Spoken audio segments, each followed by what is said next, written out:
Стационарная помощь в Якутии превышает допустимые нормы. С таким заявлением выступил на встрече с журналистами министр здравоохранения Якутии Александр Горохов. В связи с этим федеральные структуры требуют сокращения коек-мест в районных больницах. По словам министра, республика отстаивает позицию сохранения существующих нормативов. Вместе с тем ведется работа по поддержке фельдшеров. На местах строятся пункты и продолжает работу республиканская программа «Земский фельдшер».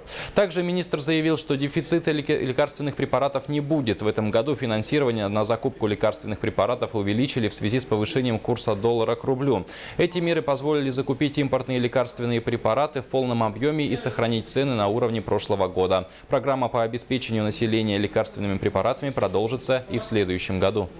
Если в 2014 году общее финансирование где-то у нас на лекарственное обеспечение пациентов уходило 1 300 000 000 рублей, это и федеральный бюджет, и республиканский бюджет, то в этом году, в 2015, произошло существенное увеличение не только федерального, но и республиканского финансирования. И мы сейчас выходим на цифры где-то 1 990 000 000 рублей.